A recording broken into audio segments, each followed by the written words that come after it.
Dude Perfect Backstage Pass is a new YouTube original documentary about Dude Perfect. I'm guessing that basically all of you know what Dude Perfect is. It focuses on the creation and behind the scenes of their videos a bit, but mostly on their live tour that they went on last summer.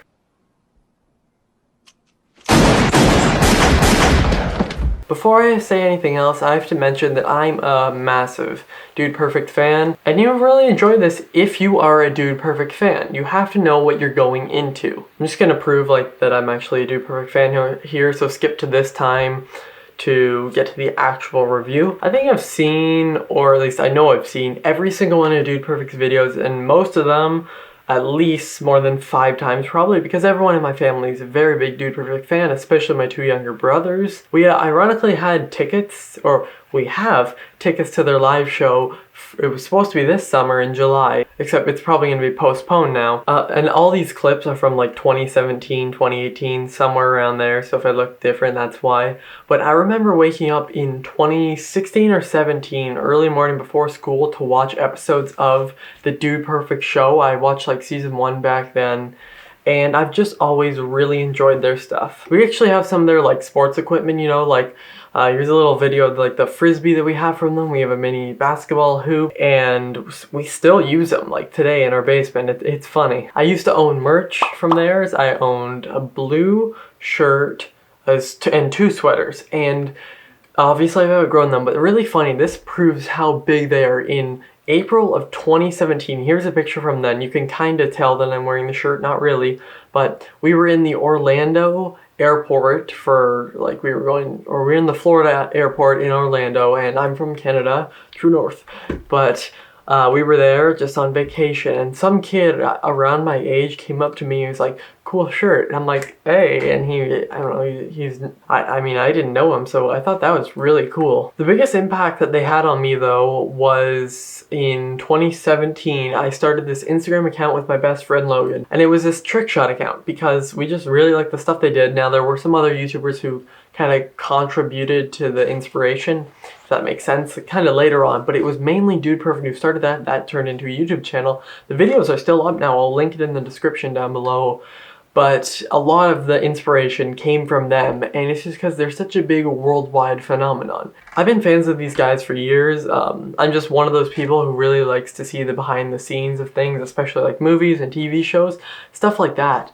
So I was interested to see what they would do with this. And although they don't dive really into the video creation, like what happens behind the scenes of their YouTube videos, they mostly focus on their live show.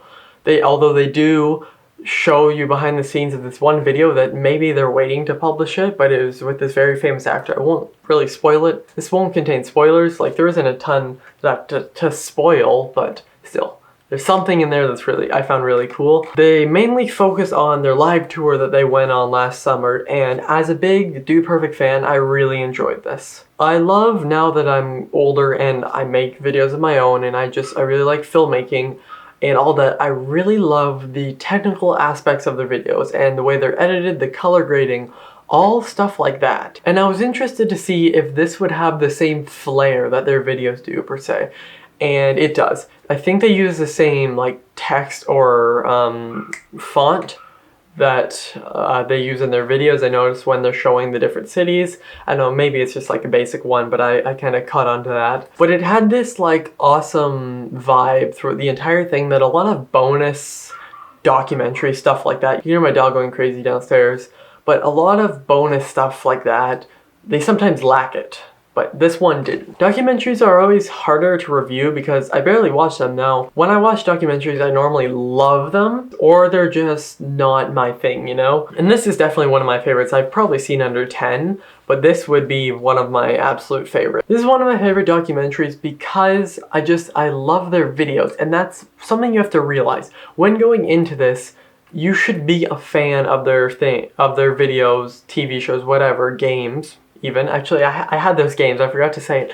I used to have both their games. But you have to realize what you're going into, and if you are a fan of their stuff, you will like this. If you aren't, then you just won't. I think that's kind of obvious, but I feel like some people won't notice that. If you don't like their videos, you won't enjoy some of the stuff in here because they have the yelling. It's targeted to a very specific audience, and they do mix that pretty well here and keep us entertained. In 2018, there was a documentary released called 3 Identical Strangers, and we watched it in class months ago, back in probably October of 2019, and although I liked it, or I actually really liked it at the time, over time, it's just the more I think about it, the more I don't like about it. But my one big problem with it is the pacing. Now, pacing is something that it's kind of made fun of for like YouTube critics or movie reviewers, or just reviewers in general, critics, where that's just kind of something that they throw in as a problem. But for that movie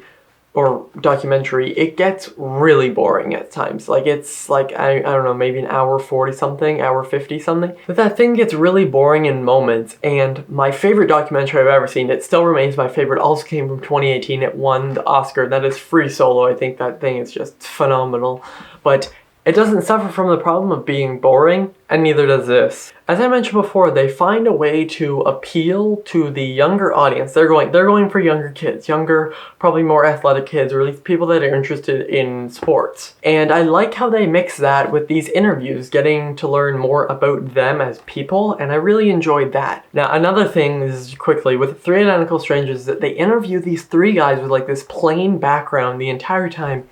And a lot of me was like, why can't you just like move to a maybe more visually appealing spot? That's a thing that this documentary does really well, is because their DPHQ2 is, you know, all sportsy, and there's like basketball court and something. There's always something interesting to look at. Like, even if it's out of focus in the background, it's still like, oh, that's cool. It's not just this gray background behind them. And I like how they move it around sometimes. Now, my little issue is kind of something that I said before, is that it does focus on this tour, but when you have to mix these interviews and you want to get more into their life while still appealing to this younger audience, you can't dive as deep as at least I wanted. I wanted to learn a bit more about maybe their problems. Now, they do hint at that. They do tell this really funny story involving a rock, but they mention and they hint at like little moments where we almost split up here, and we do learn more about, you know, them quitting their jobs to pursue this full time. But I wish we got to learn a bit more about some of their problems. Now, maybe they're saving that for the future, and I understand completely why it wasn't exactly in this, because, you know, that could bore some kids and that could derail this a bit, but personally for me, I would have liked just a bit more of that. Dude Perfect Backstage Pass is an extremely well titled and entertaining documentary. It's one that will appeal to you even if you are a younger kid and a fan of Dude Perfect. If you are not a fan of these people, you will not like that, and I feel like I've said that a lot, but that's really something people need to realize. I can almost guarantee you'll like it if you're a fan like I am, and hey, it's free on YouTube. I'll link it in the description down below if it's not already on your recommended. It's probably in trending anyway, but they release it for free on YouTube. It's under 90 minutes, an hour and a half. I think it's an hour and 24 minutes, and it's really good. Documentaries are hard to rate because, like, well, if you compare them to like more real films, I'm not saying documentaries are real films, but you know what I mean. They're harder to rate because you have to look at it differently, but I highly recommend this one if you are a fan of Dude Perfect. I'm gonna give Dude Perfect Backstage Pass a B+. As I said, it's a really good time, and that's coming from a big Dude Perfect fan. This thing did not disappoint me at all. Soon I will hopefully have a review of Tom Hardy's new film, Capone, the new Al Capone movie about the gangster, you know. I will hopefully have a review of that up soon. And I want to know in the comments down below, what is your favorite Dude Perfect video and who is your favorite dude? It's a tough one for me. I think that for dude, it has to be between Tyler and Coby, but I think I'm going to give it to Coby. And what is your favorite video? For me, that's a really tough one. I'm just gonna put on a bunch on the screen, but it's probably one of those. Now, I love all their videos, but these are probably my favorites. But thank you all for watching. Do I do it? Why not? Pound it, noggin, see ya. All right, yeah, I'll put that in.